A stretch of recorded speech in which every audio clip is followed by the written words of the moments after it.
The Nature of Predators, Part 43, by Space Paladin 15.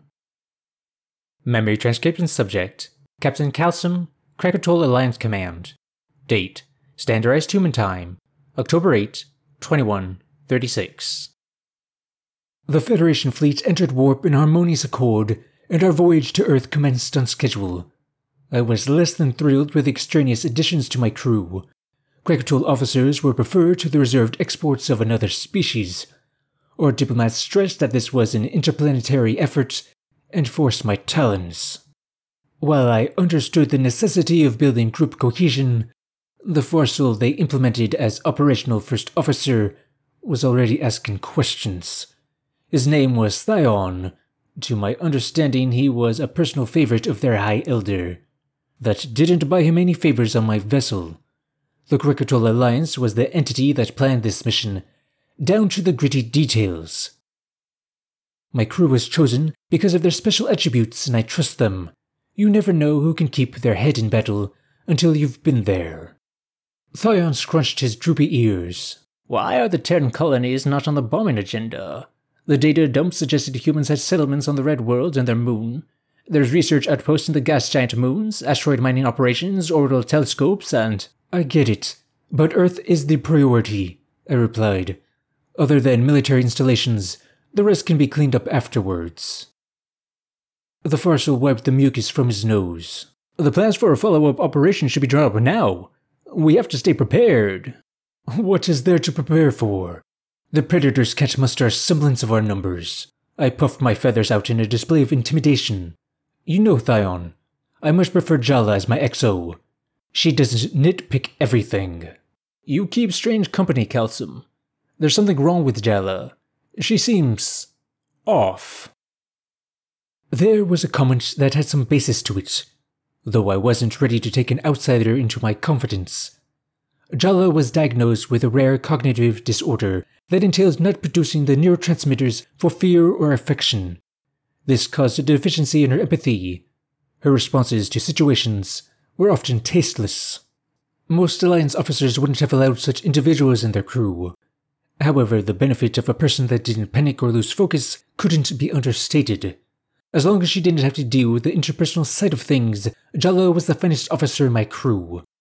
I credit her as the reason we were the most effective ship in the Alliance Armada.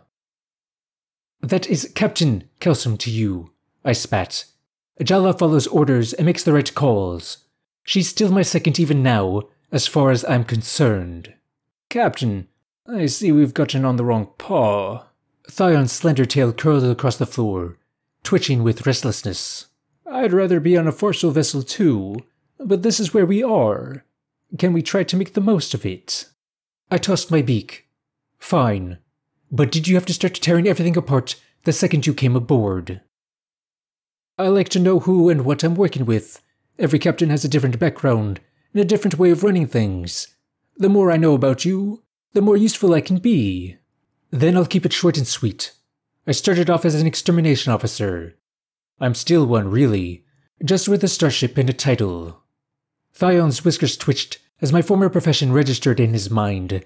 There wasn't a better vocation to prepare a person for eliminating predators. It taught how to destroy a monster's habitat and prevent any chances of survival.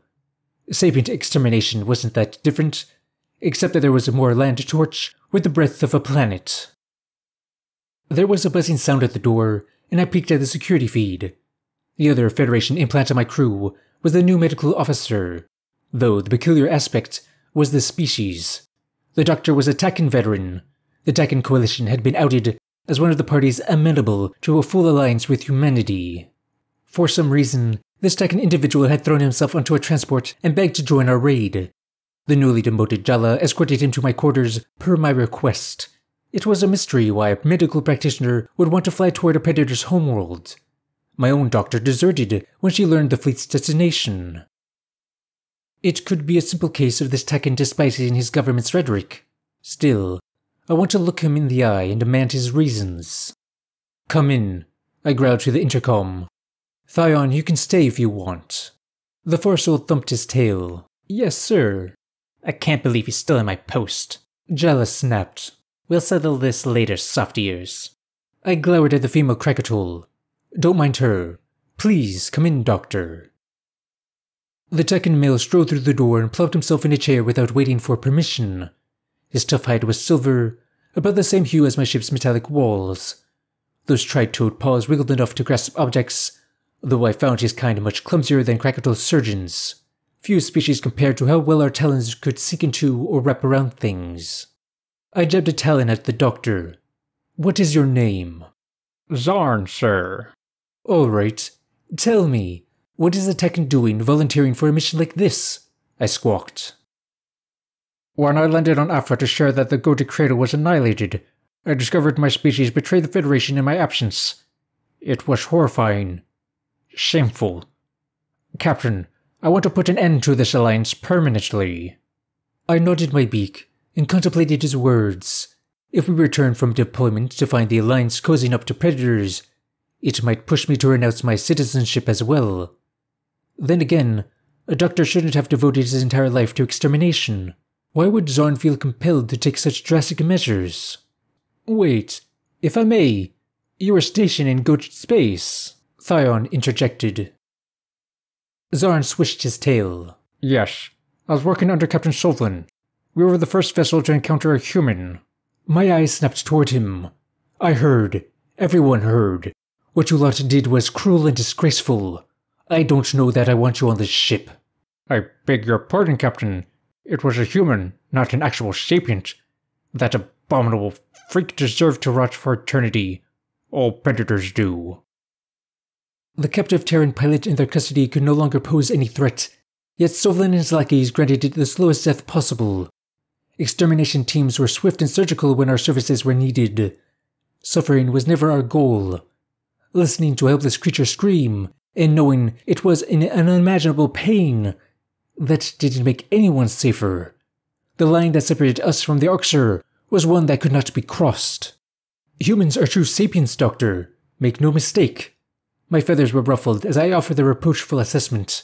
I even believe they feel selective empathy. They're pack predators, after all. I'm surprised to hear you say that, Thyon muttered. Why? Because I used to be an extermination officer. Zarn blinked in surprise. The doctor gave the appearance that he was about to contest my statements, but my field's expertise was enough to make him reconsider. I understood predators better than most citizens of the Federation. Humans weren't as simple as I would like to believe. Captain Kelsom has a certain respect for humans. He thinks they're interesting. As do I. Jala chuckled. The physician's amber eyes bulged. Interesting. Respect. They kill for sustenance. I puffed at my feathers for emphasis. If you don't respect a predator, you're already dead. They're not to be trifled with.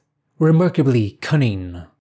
The Farsal officer tilted his head. Your tone is almost reverent. Wouldn't someone with your skill set hate predators? Thyon, you shouldn't hate humans. They can't help that they are a disease, that they infect everything they touch. Bacteria don't choose to be bacteria, and predators don't choose to be predators. They just are. So what are you saying? It sounds like you don't believe in this mission. Zarn snarled. Sure I do, but it shouldn't be about hatred. I don't derive any pleasure from killing billions. Only a predator should. You should feel sorry for the humans, and be grateful that we were not born in such an accursed form. The doctor recoiled, and I could see indignation brewing in his eyes. The company this Captain Sovlin kept seemed like an extension of his own undisciplined behavior. It must have been difficult for Zorn to witness the Cradle's destruction, but his current behavior was unhinged. I wouldn't want this Tekken cutting me open if my life was in the balance. You pity a creature that is incapable of pity. It's ironic, Jala remarked, a sharp glint in her eyes. Thyon's nostrils flared. Hey, I'm not following either, Captain. Why do you support wiping humanity out if you feel sorry for predators? Few understood how terrible it was to pour gasoline on a youngling as it cried for its mother's milk. The first time I found a nest of predator pups, the guilt of killing them nearly caused me to quit. They were tiny, innocent, and untainted by their parents' atrocities.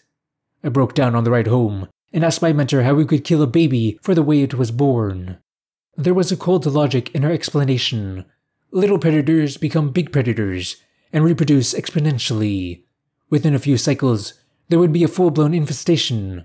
It wouldn't be one set of pups we were killing. What happens if we don't wipe them out? Humans will spread everywhere, and they'll be in our systems in no time. I answered. This is our only chance to destroy them. We kill because we must. It was an unfortunate reality that Earth had to be eradicated. Unlike our incensed ambassador Gerilium, I understood why most in the Federation couldn't bring themselves to push the button.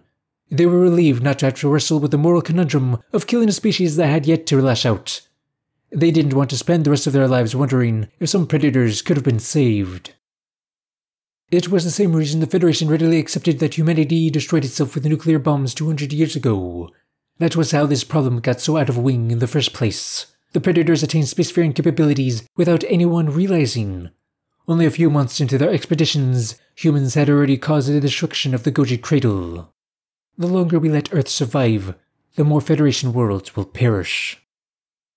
We agree on this being a moral imperative, but that's all we agree on. Zarn leapt up from his seat and swished his tail with impatience. I am here because I want to witness humanity's death with my own eyes. I'm qualified. Over-qualified even. And I know the enemy. Now, do you want my services or not? Jala snickered at the Tarkin's temperament. I like this one, Captain. Well, I do not. But it's not like I have a suitable replacement, I muttered. You'll follow my orders on the ship, Zorn. It's not becoming of a doctor to have such little value for life. I don't need a lecture over how I feel toward predators. I value lives. Our lives. Jala, show me to the medbay now. Zorn hissed. The female Krakatoa glanced at me for confirmation, and I curled my wingtip in a go-on gesture. Something told me I needed to keep a close eye on the doctor. The kind of person that delighted in death and suffering would never have intentions I could trust. Besides, it was a bad omen when the crewmate who took a shine to Zorn was a sociopath. That was an unpleasant discussion. What do you think, Thyon? I asked. The Farsoul hesitated. I think I have your back, sir. That's not what I'm asking. If you're going to be my XO, then I expect you to speak freely behind closed doors. Frankly, I've seen what happens after predators hit a world as well. There's nothing to feel remorse over. I'll sleep better when this mission is done. Understood. Let's head to the bridge and keep a watch for any Terran ambushes. My heart felt heavy as we set off together, and I wondered where my crew fell along the moral spectrum. Thyon missed the distinction between his feelings and Zarn's, though perhaps he would realize in time. Unlike the Doctor, the first officer was motivated by reasons that had nothing to do with the humans. His concern was the suffering he witnessed and any future threats, rather than pure vitriol. That was the correct rationale for the destruction of Earth. This fleet was succeeding its duties because there was no other option for our survival.